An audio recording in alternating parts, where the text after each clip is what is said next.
नमस्कार प्यारे मित्रों, आप सभी को मेरा नमस्कार। मैं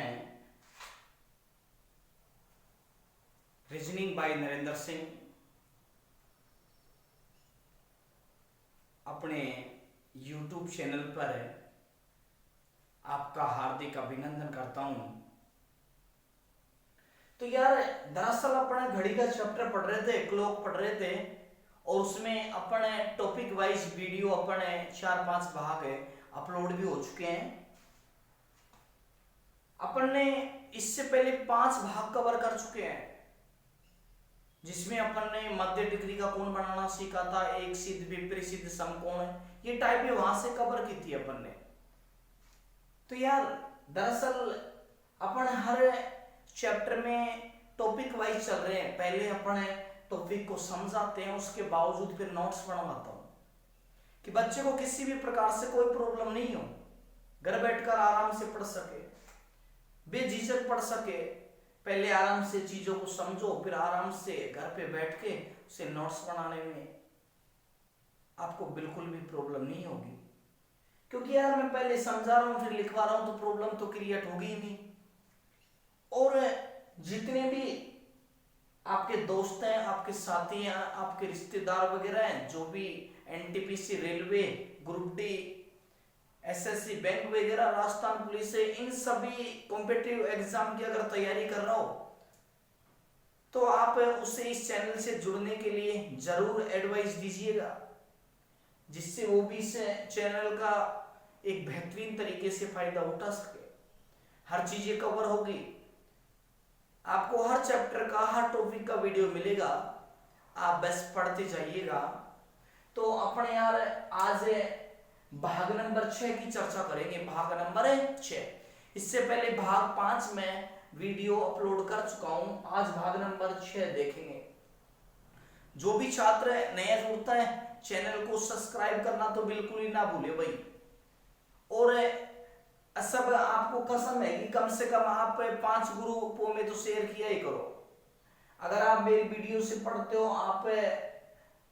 मैं आपके लिए इतना करता हूं, तो आपका इतना सा फर्ज बनता है कि यार आप भी 5 ग्रुपों में शेयर किया करो। एक बंदा 5 ग्रुपों में तो जरूर शेयर करे, ठीक है भाई।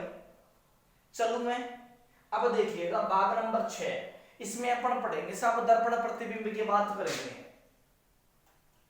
आज का अपना टॉपिक है सब दर्पण प्रतिबिंब,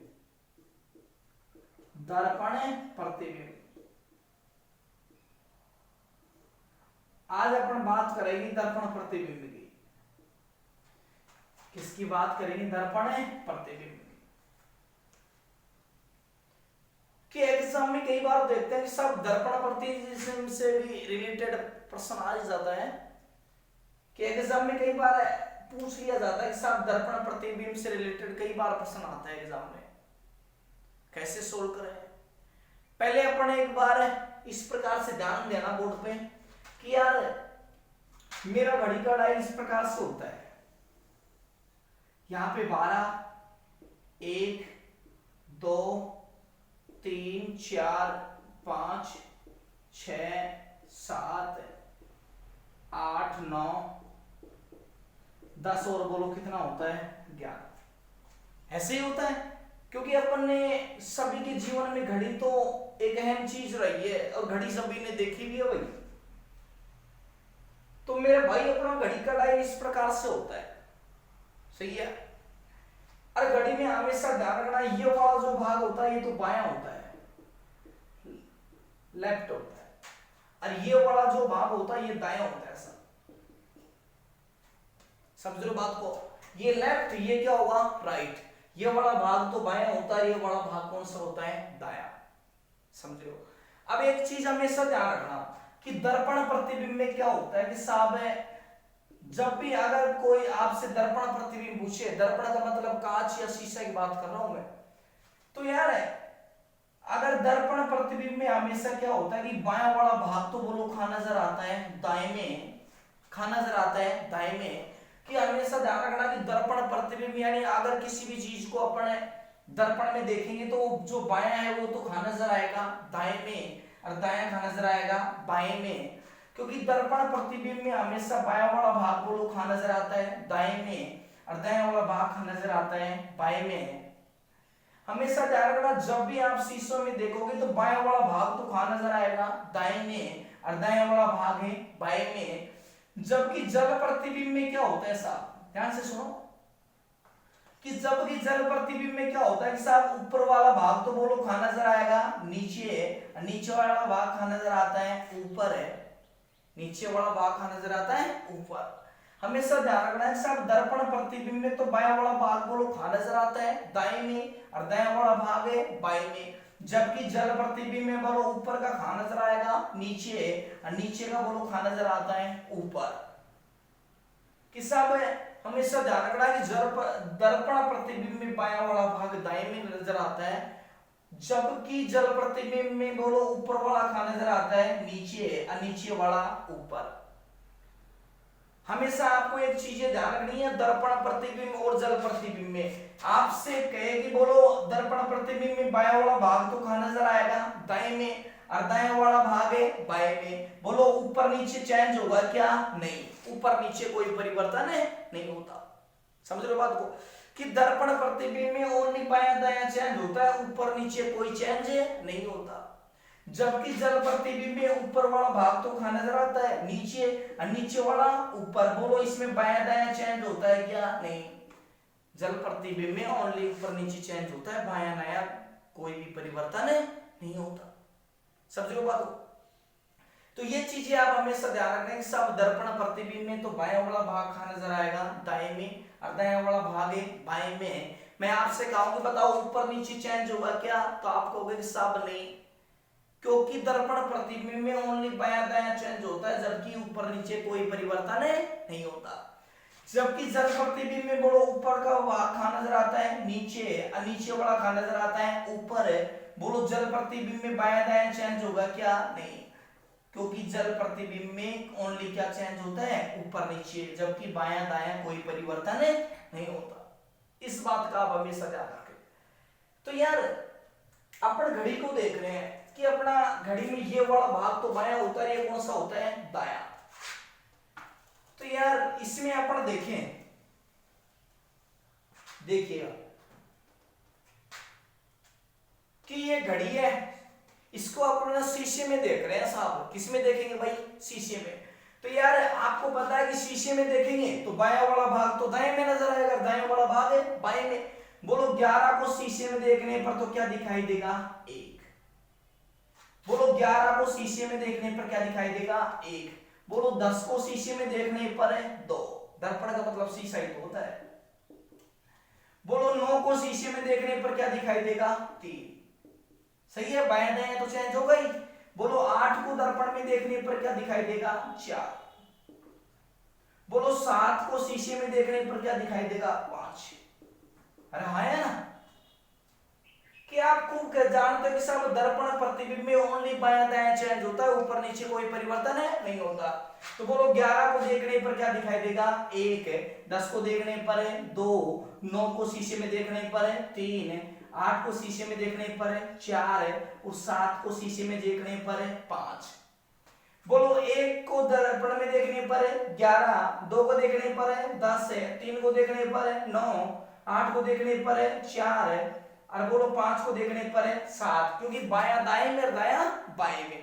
तो बोलो 1 को दर्पण में देखने पर क्या दिखाई देगा, 11, 10 को देखने पर, सॉरी 2 को देखने पर है 10, 9 को देखने पर है 3, 4 का 8, 5 का 7, और बोलो 7 को देखने पर क्या दिखाई देगा, 5। 8 को देखने पर है 4, 4 को देखने पर है 8, 9 को देखने पर है 3, 3 को देखने पर है 9। ओनली दर्पण प्रतिबिंब में बोलो क्या चेंज होता है, दायां बायां। समझो, बताओ देखो 12 को दर्पण, 12 को शीशे में देखने पर बोलो क्या दिखाई देगा, 12। बोलो 12 चेंज होगा क्या, नहीं, ऊपर नीचे कोई परिवर्तन नहीं होगा। 12 को देखने पर दर्पण में क्या दिखाई देगा, 12। बोलो 6 को देखने पर दर्पण में क्या दिखाई देगा, 6। बोलो कोई परिवर्तन होगा क्या, नहीं। ओनली दर्पण प्रतिबिंब में क्या चेंज होता है साहब, बायां दायां, कि बायां वाला भाग तो दाएं में नजर आता है और दायां वाला भाग है बाएं में। जबकि ऊपर नीचे कोई परिवर्तन नहीं होगा।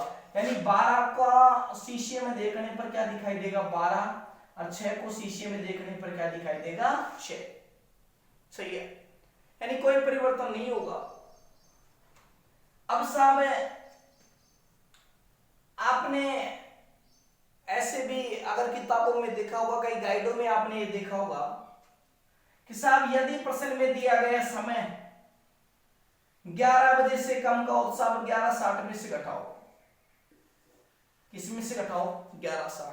पढ़ा होगा आपने, आप किताब वगैरह पढ़ते होंगे तो उसमें आपने जरूर देखा होगा यदि प्रश्न में दिया गया समय 11 बजे से कम का हो तो किसमें से घटाते हैं 11:60 में से। अब मैं कहता हूं साहब 11:60 में से नहीं घटाते, 12 में से ही घटाते हैं। किसमें से घटाते हैं 12 में से। तो ध्यान रखना, अगर एक्यूरेट में बात करूं तो यानी यदि प्रश्न में दिया गया समय 11 बजे से कम का हो तो बोलो किसमें से घटाते हैं साहब 12 में से ही घटाते हैं। 12 में से क्यों घटाते हैं इसका रीजन सुनो, क्योंकि बाएं और दाएं का योग भी कितना होता है साहब 12। बाएं और दाएं का योग भी कितना होता है 12। बोलो 11 और 1 12, बोलो 10 और 2 12, 9 और 3 12, बोलो 8 और 4 12, 7 और 5 12, क्योंकि बाएं और दाएं का योग भी कितना है 12। इसलिए यदि प्रश्न में दिया गया समय 11 बजे से कम का हो तो बोलो किस में से घटाते हैं 12 में से। भाई घटाते 12 में से ही है, लेकिन क्या होता है साहब है कि अगर मैं एक बात बताऊं 12 को मैं 11:60 लिख दूं तो कोई प्रॉब्लम है क्या? नहीं, बात तो ही है। अरे 11:60 का मतलब भी तो 12 ही है। अगर मैं 12 को 11:59 और 60 लिख दूं तब भी बोलो कितने बज रहे हैं मेरे भाई 12। कितने बज रहे हैं 12। यानी कि कहने की बात यही है कि आप चाहे 12 को बोलो 11:60 लिख दूं तब भी 12 ही है, 11:59 और 60 लिख दूं तब भी कितने 12। यानी घटाया तो साहब 12 में से ही जाता है, समझो बात को।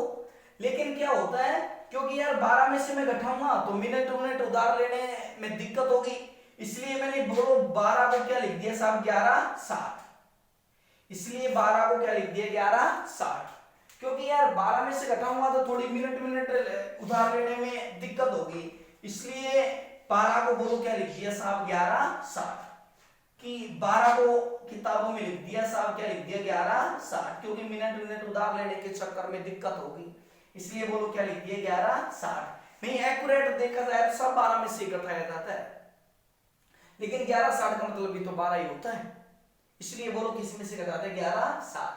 तो ध्यान रखना यदि प्रश्न में दिया गया समय 11 बजे से कम का हो तो 11 बजे से कम का हो तो बोलो हमेशा किस में से घटाओगे साहब 11:60 में से। यदि प्रश्न में दिया गया समय 11 बजे से कम का हो तो किस में से घटाओगे 11:60 में से। सही है भाई। जैसे मान लो एक प्रश्न आपसे कहा मैंने, ध्यान से सुनना, यदि प्रश्न में दिया गया समय 11 बजे से कम का हो तो किस में से घटाओगे 11:60 में से। और यदि प्रश्न में दिया गया समय 11 बजे से अधिक का हो तो हमेशा बोलो किस में से घटाओगे साहब 23:60। 23:60 का मतलब 24 में से घटाते हैं, लेकिन मिनट उधार लेने के चक्कर में क्या लिख दिया साहब 23:60। तो जो काम की चीज है वो सुनो, बोलो 11 बजे से कम का समय आ जाए तो किस में से घटाओगे 11:60 में से। यदि प्रश्न में दिया गया समय 11 बजे से अधिक का हो तो बोलो किस में से घटाओगे 23:60 में से। दो अपन ने इंपोर्टेंट नियम पढ़े साहब, यदि प्रश्न में दिया गया समय 11 बजे से कम का हो तो 11:60 में से घटाओगे, और बोलो 11 से अधिक का हो तो किस में से घटाओगे 23:60 में से। किस में से घटाओगे 23:60 में से। जैसे मान लो एक प्रश्न मैंने लिया कि एक घड़ी में 4:40 का समय दिखाई दे रहा है। एक घड़ी में 4:40 का समय दिखाई दे रहा है, तो बताओ उसे शीशे में देखने पर क्या समय दिखाई देगा या दर्पण में देखने पर क्या समय दिखाई देगा। तो यार ये दिया गया समय बोलो 11 बजे से कम है ज्यादा, कम, और कम है तो बोलो किस में से घटाओगे 11:60 में से। बोलो 60 में से 40 गया तो कितना बचा 20, और 11 में से 4 गया तो कितना आया 7। तो घड़ी में क्या आंसर आएगा 7:20, क्योंकि दिया गया समय 11 बजे से कम का तो 11:60 में से घटाया तो 11:60 में से 4:40 घटाया तो क्या आंसर आया 7:20। सही है। अब कई ऐसे कहता है नहीं साहब मैं तो 12 में से भी नहीं, मैं 1 में से घटाऊंगा, 23:60 में से घटाऊं, मैं नहीं घटाना चाहता दोनों साइडों से। कोई बात नहीं है भाई, तेरे यही तो है ना, कोई बात नहीं है। कई कहते हैं साहब इसमें से घटाऊं, मैं अलग अलग नहीं घटाऊं, मैं 1 में से घटाना चाहता हूं, कोई बात नहीं है, घटा सकते हो, लेकिन आपको यहाँ पे अलग मानना पड़ेगा। फिर जैसे मान लो एक प्रश्न और लेता हूं मैं, एक घड़ी में 14:20 का समय दिखाई दे रहा है। एक घड़ी में 14:20 का समय दिखाई दे रहा है, तो उसे शीशे में देखने पर क्या समय दिखाई देगा? बोलो ये दिया गया समय 11 बजे से कम का या अधिक का? अधिक का। तो अधिक है तो बोलो किस में से घटाओगे साहब? है 23:60 में से। किस में से घटाओगे? 23:60 में से। बोलो 60 में से 20 गया तो 40। सही है। 60 में से 20 गया तो 40। अरे बोलो 23 में से 14 गया तो कितना आएगा? 23 में से 14 गया तो 6 और 3 कितना हो जाएगा? 9। सही है ना? 6 और 3 9, यानी 9 बजकर क्या आंसर होगा? 40 मिनट। क्योंकि प्रश्न में दिया गया समय 11 बजे से कम का हो तो 11:60 में से घटाओ, और 11 से अधिक का हो तो 23:60। तुम कहते हो नहीं साहब मैं तो 1 में से घटाऊंगा, 11:60 में से घटाऊं, कोई बात नहीं 11:60 में से घटा ले, लेकिन अगर 11:60 में से घटाएगा ना तो इसी को, इस जो टाइम है उसको चेंज करना पड़ेगा। रियल टाइम जानते हो ना, 13 को 1 मानते हैं, 14 को 2 मानते हैं, 15 को 3 मानते हैं, 16 को 4 मानते हैं, वैसा करना पड़ेगा। तो यार यहाँ पे 13 को 1 तो 14 को क्या मान लू मैं? 2:20। क्या मान लू? 2:20। अब जो 2:20 का समय ये 11 बजे से कम का है तो 11:60 में से घटा दे, कोई दिक्कत ही नहीं है। 60 में से 20 गया तो 40, और 11 में से 2 गया तो 9। बोलो आंसर वही आएगा 9:40 मिनट। समझ रहे हो बात को? यानी 11:40 में से भी आप घटा सकते हो, 23 की जरूरत नहीं है, लेकिन आपको जो दिया गया टाइम है उसको थोड़ा सा वेरिएबल आपको बदलना पड़ेगा। समझ रहे हो? रियल टाइम में ले जाना पड़ेगा। अपन रियल टाइम बोलते थे साहब मोबाइल में 13 बज गए, 14 बज गए, 15 बज गए, उस टाइम को आपको कन्वर्ट करना पड़ेगा। जैसे मान लो एक प्रश्न मैं आपसे कहूं, एक प्रश्न मैंने आपसे कहा एक घड़ी में 16:30 का समय दिखाई दे रहा है, तो बताओ उसे शीशे में देखने पर, दर्पण में देखने पर क्या समय दिखाई देगा? पहला तरीका तो ये था, क्योंकि ये दिया गया समय सब 11 बजे से अधिक है, और 11 बजे से अधिक है तो आप खूब जानते हो किस में से घटाते हैं? 23:60 में से। बोलो 60 में से 30 गया तो 30, और बोलो 23 में से 16 गया तो कितना है? 7। आंसर होगा 7:30 मिनट। कई बच्चे कहते हैं नहीं साहब हम तो 11:60 में से ही घटाएंगे, हम तो नहीं घटाना चाहते। कोई बात नहीं है बेटा, नाराज होने की तो आवश्यकता नहीं है, इसमें से घटा ले। बोलो 16:30 को अपन क्या मान ले? 13 को 1 मानते हैं, 14 को 2, 15 को 3, तो 16 को 4, तो 4:30। अब बताओ दिया गया समय 11 बजे से कम का हो गया तो 11:60 में से घटा ले, अब कोई दिक्कत नहीं है, आंसर में कोई फर्क पड़ने वाला नहीं है। 60 में से 30 गया तो 30, और 11 में से 4 गया तो 7। आंसर वही आ गया 7:30 मिनट। अगर आप 11:60 में से घटाना चाहते हो तो दिया गया जो ऊपर का टाइम आएगा 13, 14, 15, 16, उसको आपको कन्वर्ट करना पड़ेगा। अगर कन्वर्ट नहीं करते हो तो 23:60 में से घटा लो। तो ये आपको हमेशा ध्यान रखना है, यदि प्रश्न में दिया गया समय 11 बजे से कम का हो तो किस में से घटाओगे? 11:60 में से। और 11 से अधिक का हो तो बोलो किस में से घटाते हैं? 23:60 में से। बोलो इसमें कोई डाउट? अब दर्पण प्रतिबिंब की बात हो गई साहब, अब आते हैं अपन जल प्रतिबिंब पे। पहले समझा देता हूं फिर लिखवाऊंगा। अपन जल प्रतिबिंब की थोड़ी सी बात चर्चा कर लेते हैं भाई। किसकी चर्चा कर लेते हैं? जल प्रतिबिंब। लिखवाऊंगा बाद में भाई, पहले क्या करता हूं मैं समझा देता हूं। जल प्रतिबिंब की बात कर लेते हैं।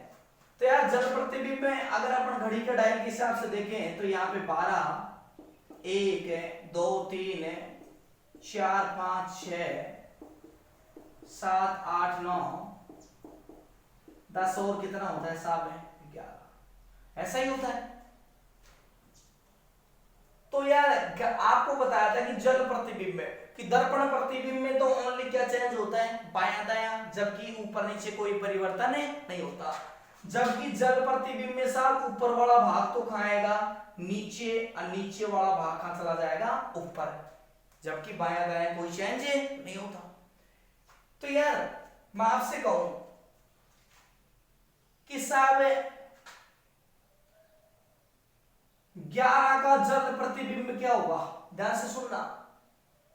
अब कई बच्चे क्या करते हैं कि 11 का जल प्रतिबिंब साहब बायां दायां चेंज नहीं करना, 11 का 11 ही तो होगा।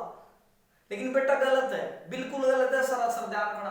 एग्जाम में अगर कभी भी पूछ लेना कि 11 का जल प्रतिबिंब क्या होगा, तो आप आंसर देते हैं साहब 11 का 11 ही तो होगा। अरे बेटा नहीं, क्योंकि ऊपर वाला भाग कहां नजर आएगा नीचे, और नीचे वाला ऊपर। तो बोलो 11 का जल प्रतिबिंब तो क्या होगा 7, ऊपर वाला नीचे नजर आ रहा है ना, तो 11 का जल प्रतिबिंब तो बोलो क्या होता है 7, ऊपर वाला भाग नीचे नजर आता है, बाएं दाएं तो चेंज नहीं होता। बोलो 10 का जल प्रतिबिंब क्या होगा 8, 10 का बोलो 8। अब यहां पे आ जाओ, बोलो यहाँ पे 9 का जल प्रतिबिंब चेंज होगा क्या, बायां दाएं कोई परिवर्तन नहीं होगा, ओनली क्या चेंज होता है ऊपर नीचे। तो बोलो 9 का जल प्रतिबिंब क्या होगा 9। अरे हाँ है ना। यहां पे आप आ जाओ, बोलो 1 का जल प्रतिबिंब में ऊपर वाला भाग नीचे नजर आएगा, 1 का जल प्रतिबिंब क्या होगा 5 है। बोलो 2 का जल प्रतिबिंब 4 है, सही है ना, ऊपर वाला नीचे। अरे बोलो 3 का चेंज होगा क्या, नहीं। बोलो 3 का जल प्रतिबिंब क्या होगा 3, वाटर में 3 की 3 ही रहेगी। बोलो ऊपर वाला भाग नीचे नजर आएगा, 12 का जल प्रतिबिंब क्या होगा 6, और 6 का 12, यानी 12 का जल प्रतिबिंब क्या होगा 6, एक दूसरे के उल्टे होते हैं, 6 का 12 तो 12 का 6 होगा। आप किसी के सामने हो तो वो भी तो आपके सामने है, सही है। तो एक दूसरे का मतलब सामने, आप कहोगे साहब ये लड़का मेरे सामने खड़ा है, तो उसके सामने भी तो आप खड़े हो। तो जब ये आपका जल प्रतिबिंब होगा तो आप भी उसके जल प्रतिबिंब जरूर होंगे। तो हमेशा ध्यान रखना है कि जल प्रतिबिंब में क्या होता है, ऊपर वाला भाग नजर आता है। तो 11 को देखने पर तो बोलो क्या दिखाई देगा 7, 10 का जल प्रतिबिंब 8, बोलो 9 का कोई चेंज होगा क्या, नहीं, क्योंकि बायां दायां कोई चेंज नहीं होता। 1 का जल प्रतिबिंब क्या होगा 5, 2 का 4, बोलो 3 का चेंज होगा क्या, नहीं, क्योंकि बायां दायां कोई चेंज नहीं होता। 12 का जल प्रतिबिंब यहां से देखा, बोलो क्या होगा 6, और 6 का क्या होगा 12। कई बच्चे करते हैं साहब 11 का जल प्रतिबिंब 11 ही तो होता है, लेकिन गलत है बेटा, ध्यान रखना इसके बाद कि साहब 11 का जल प्रतिबिंब क्या होता है 7, बोलो 10 का 8 है, 9 का क्या रहेगा 9, बोलो 1 का क्या रहेगा 5 है, बोलो 2 का 4 है, बोलो 3 का कोई चेंज होगा क्या, नहीं, और 12 का क्या होगा 6, और 6 का क्या होता है 12। चीजें अपन ने पढ़ेगी साहब, यदि जल प्रतिबिंब में हमेशा बोलो क्या चेंज होता है ऊपर नीचे, जबकि बायां दायां कोई चेंज नहीं होता है। तो आप इसको गलत मत करिएगा, क्योंकि एग्जाम में कई बार ऐसे भी पूछ लेता है कि साहब 10 का जल प्रतिबिंब क्या होगा, तो आप कहते हो साहब 10, जबकि गलत है। 10 का जल प्रतिबिंब क्या होगा 8, क्योंकि ऊपर वाला नीचे तो नजर आ सकता है, आया ना। जल प्रतिबिंब का मतलब जैसे मान लो आप खड़े हो, अब जैसे मान लो आप पानी के सामने ऐसे खड़ो और आपकी उल्टी इमेज, उल्टा बनना क्या गलत है, जल प्रतिबिंब आपका सैम में उल्टा बनना क्या कहलाता है, जल प्रतिबिंब। आप पानी की तरफ देख रहे हो, पानी अपनी तरफ देखेगा तो उल्टा हो गया, तो सैम उल्टा होना ही तो सब जल प्रतिबिंब कहलाता है। अब इसमें भी यदि प्रश्न में दिया गया समय, यदि ध्यान से सुनना इस बात को, यदि एक घड़ी को दर्पण के सामने उल्टा रख दिया जाता है, सुनना ध्यान से, यदि एक घड़ी को दर्पण के सामने उल्टा रख दिया जाए, यदि एक घड़ी को दर्पण के सामने उल्टा रख दिया जाए और वास्तविक या प्रतीत समय पूछा जाए, तो दिए गए समय को बोलो हमेशा किस में से घटाओगे, 18:30 में से घटाना है। यदि घड़ी को दर्पण के सामने उल्टा रख दिया जाए तो हमेशा ध्यान रखना, यदि घड़ी को दर्पण के सामने उल्टा रख दिया जाए तो हमेशा समझना कि वो कौन सा प्रतिबिंब बना है साहब, जल प्रतिबिंब है। और जब भी जल प्रतिबिंब की बात आए तो बोलो किस में से घटाओगे, 18-30 में से। बोलो किस में से घटाओगे, 18-30 में से। क्योंकि आप प्रश्न की लैंग्वेज ऐसे पढ़ना, प्रश्न आप लाइन पढ़ोगे प्रश्न की, यदि घड़ी को दर्पण के सामने उल्टा, उल्टा शब्द पढ़ते ही समझ जाना कि ये बोलो कौन सा जल प्रतिबिंब बन रहा है, कौन सा प्रतिबिंब बन रहा है, जल प्रतिबिंब में। और जब भी जल प्रतिबिंब की बात आए बोलो किस में से घटाओगे, 18-30 में से। बोलो किस में से घटाओगे, 18-30 में से। क्योंकि आपको प्रश्न मिलेगा यदि घड़ी को दर्पण के सामने बोलो क्या रख दिया जाए, उल्टा। उल्टा लिखते ही समझ जाना है कौन सा प्रतिबिंब बना है, जल प्रतिबिंब है। और जब भी साहब जल प्रतिबिंब की बात आए तो आपको पता है हमेशा बोलो किस में से घटाओगे, 18-30 में से घटाओगे। किस में से घटाओगे, 18-30 में से। कि जब भी घड़ी को दर्पण के सामने उल्टा रखने की प्रश्न बात करे तो हमेशा समझ जाना कि साहब कौन सा प्रतिबिंब बना है, जल प्रतिबिंब है। और जब भी जल प्रतिबिंब की बात करें तो हमेशा बोलो किस में से घटाओगे आप, 18-30 में से घटाओगे। समझ लो बात को, किस में से घटाओगे, 18-30 में से। तो मैंने अपन ने छोटी सी चीज बात करी, दर्पण प्रतिबिंब पढ़ा कि दर्पण प्रतिबिंब में बोलो बाएं वाला भाग तो कहां नजर आता है, दाहिने, और दाएं वाला भाग है बाईं। बोलो ऊपर नीचे कोई चेंज है नहीं होगा। जब भी जल प्रतिबिंब में बोलो ऊपर वाला भाग है नीचे, और नीचे वाला ऊपर, बोलो बायां दायां चेंज होगा क्या, नहीं। फिर नियम पढ़ा था, यदि घड़ी में दिया गया समय 11 बजे से कम का हो तो बोलो किस में से घटाते हैं, 11:60 में से। और 11 से अधिक का हो तो किस में से घटाते हैं, 23 से 60 में से। फिर आगे इसका नियम पढ़ा था जल प्रतिबिंब का, यदि घड़ी को दर्पण के सामने क्या रख दिया जाए मेरे भाई, उल्टा। उल्टा रखते ही कौन सा प्रतिबिंब बनता है, जल प्रतिबिंब में। और जब भी प्रश्न जल प्रतिबिंब की बात करें किस में से घटाओगे, 18-30 में से। किस में से घटाओगे, 18-30 में से। समझ लो बात को। अब लिखना शुरू करो देगा, टॉपिक डालो दर्पण प्रतिबिंब। आया नहीं आया समझ में? चैनल को भाई सब्सक्राइब और शेयर करना तो बिल्कुल मत भूलना, दोस्तों को जरूर बताना भाई। यूट्यूब चैनल है रीजनिंग बाय नरेंद्र सिंह है, एक बेहतरीन है यूट्यूब चैनल है, आप सभी स्टडी जरूर करें। अब लिखना स्टार्ट कर दो, पेन कॉपी खोल लो और टॉपिक का नाम लिखो आप, दर्पण प्रतिबिंब। दर्पण प्रतिबिंब लिखो, इसमें लिखो। हाँ लिखना स्टार्ट करो भैया, समझा दिया मैंने, अब लिखवा रहा हूं। एग्जाम में कई बार प्रश्न आता है यहां से, लिखो। यदि प्रश्न में दिया गया समय 11 बजे से कम का हो, यदि प्रश्न में दिया गया समय 11 बजे से कम का हो और वास्तविक या प्रतीत समय पूछा जाए, यदि प्रश्न में दिया गया समय 11 बजे से कम का हो और वास्तविक या प्रतीत समय पूछा जाए, वास्तविक या प्रतीत समय पूछा जाए, तो दिए गए समय को हमेशा 11:60 में से घटा देते हैं। वास्तविक या प्रतीत समय पूछा जाए तो दिए गए समय को हमेशा 11:60 में से घटा देते हैं। तो दिए गए समय को हमेशा 11:60 में से घटा देते हैं। तो दिए गए समय को हमेशा 11:60 में से घटा देते हैं। एक प्रश्न लिखो,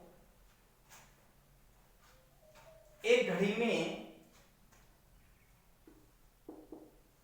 2:30 का समय दिखाई दे रहा है। एक घड़ी में 2:30 का समय दिखाई दे रहा है। एक घड़ी में 2:30 का समय दिखाई दे रहा है। तो बताओ उसे दर्पण या शीशे में देखने पर क्या समय दिखाई देगा? लिख तो रहे हो ना साथ में। तो बताओ उसे दर्पण या शीशे में देखने पर क्या समय दिखाई देगा? ठीक है साहब, लिख लिया प्रश्न। बोलो दिया गया समय 11 बजे से कम का है तो किस में से घटाओगे? 11:60 में से। किस में से घटाओगे 11 60 में, बोलो 60 में से 30 गया तो 30 और 11 में से 2 गया तो 9, तो आंसर हो जाएगा 9:30 कर सकते हो ना ऐसे प्रश्न। तो 11 बजे से कम का हो तो 11:60 में से घटाना, 11 से अधिक का हो तो 23:60 में से घटाना, तो सब 2 30 घटाया, आंसर क्या हो गया 9:30। ठीक है, अब स्टार डाल के लिखो, आगे स्टार डाल के लिखो, यदि प्रश्न में दिया गया समय 11 बजे से अधिक का हो, यदि प्रश्न में दिया गया समय 11 बजे से अधिक का हो और वास्तविक या प्रतीत समय पूछा जाए, यदि प्रश्न में दिया गया समय 11 बजे से अधिक का हो और वास्तविक या प्रतीत समय पूछा जाए, वास्तविक या प्रतीत समय पूछा जाए, तो दिए गए समय को हमेशा 23:60 में से घटा देते हैं, तो दिए गए समय को हमेशा 23:60 में से घटा देते हैं। लिख लिया भाई, एक प्रश्न लिखो, एक घड़ी में 17:25 का समय दिखाई दे रहा है, एक घड़ी में 17:25 का समय दिखाई दे रहा है, तो बताओ उसे शीशे में देखने पर क्या समय दिखाई देगा। एक घड़ी में 17:25 का समय दिखाई दे रहा है, तो बताओ उसे शीशे में देखने पर क्या समय दिखाई देगा, करो सोल्व। तो बताओ उसे शीशे में देखने पर क्या समय दिखाई देगा। बोलो दिया गया समय 11 बजे से अधिक का है, तो बोलो किस में से घटाओगे साहब 23:60 में से, तो यार 60 में से 25 गया तो बोलो कितना बचा, बोलो भाई 35, और बोलो 23 में से 17 गया तो कितना आया 6:35। सही है ना।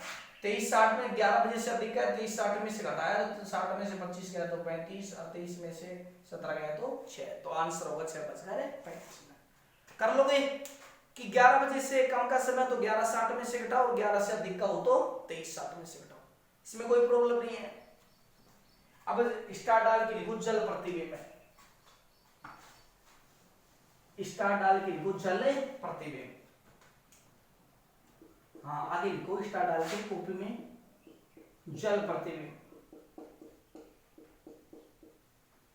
जल प्रतिबिंब। अभी समझाया था आपको, जल प्रतिबिंब में लिखना, यदि घड़ी को दर्पण के सामने उल्टा रख दिया जाए,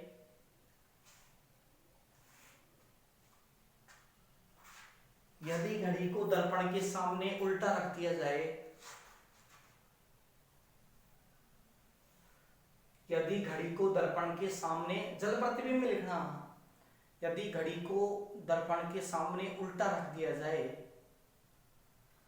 और वास्तविक या प्रतीत समय पूछा जाए, यदि घड़ी को दर्पण के सामने उल्टा रख दिया जाए और वास्तविक या प्रतीत समय पूछा जाए, तो दिए गए समय को हमेशा, तो दिए गए समय को हमेशा 18:30 में से घटा देते हैं, तो दिए गए समय को हमेशा 18:30 में से घटा देते हैं, तो दिए गए समय को हमेशा 18:30 में से घटा देते हैं। यदि आपको हमेशा ध्यान रखना, यदि घड़ी को दर्पण के सामने बोलो क्या रख दिया जाए उल्टा, उल्टा रखते ही कौन सा प्रतिबिंब बनेगा, जल प्रतिबिंब में, और जब भी जल प्रतिबिंब की बात आए तो मेरे भाई किस में से घटाना 18:30 में से। लिखो एक प्रश्न, लिखो किसको लिखना, एक दीवार घड़ी में, प्रश्न लिखो, एक दीवार घड़ी में 3, 6, 9, 12 अंकित है,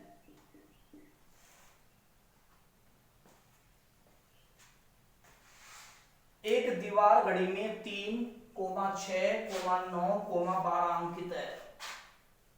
एक दीवार घड़ी में 3, 6, 9, 12 अंकित है। उसे दीवार घड़ी को दर्पण के सामने उल्टा रख दिया जाता है।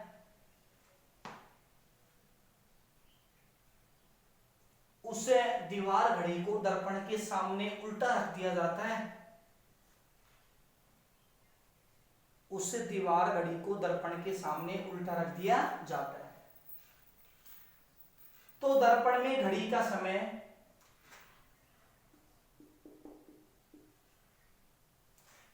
दर्पण में घड़ी का समय 7:50 दिखाई दे रहा है। तो दर्पण में घड़ी का समय 7:50 दिखाई दे रहा है। तो दर्पण में घड़ी का समय 7:50 दिखाई दे रहा है। तो बताओ सही समय क्या होगा? तो बताओ सही समय क्या होगा? करो सोल्व भाई। तो बताओ सही समय क्या होगा? देख भाई, हम सामने देखो, सभी के सभी बोर्ड पे देखो। प्रश्न ये कह रहा था कि साहब एक दीवार घड़ी है, उसमें 3, 6, 9, 12 अंकित है। तो यार इसमें दे रखा है 3, 6, 9, 12 अंकित है। तो यार इसी घड़ी में थोड़ी पर्सनल होता है कि 3, 6, 9, 12 इसी घड़ी में। ऐसा तो 3, 6, 9, 12 तो सभी घड़ियों में होता है। अरे है ना भाई, 3, 6, 9, 12 तो सभी घड़ियों में होता है। तो वो इससे तो कोई लिंक है ही नहीं, इससे तो कोई मतलब नहीं, इससे कोई निष्कर्ष भी नहीं निकल रहा है कि भाई 3, 6, 9, 12 अंकित है। ये तो ऐसा तो सभी घड़ियों में होता है। फिर आगे प्रश्न ये कह रहा है उस दीवार घड़ी को दर्पण के सामने उल्टा रख दिया जाता है। बोलो क्या रख दिया जाता है? उल्टा। अब तुम समझ गए साहब, उल्टा रखा है ना, तो इसका मतलब कौन सा प्रतिबिंब बड़ा होगा? जल प्रतिबिंब में। और आपको पता है कि साहब जल प्रतिबिंब की जब भी बात आती है ना, तो मैं बोलो किस में से घटाता हूं? 18, 30 में से। बोलो किस में से घटाता हूं? 18, 30 में से। कितना घटाऊंगा? 750। कितना घटाऊंगा? 750। यही तो घटाना है।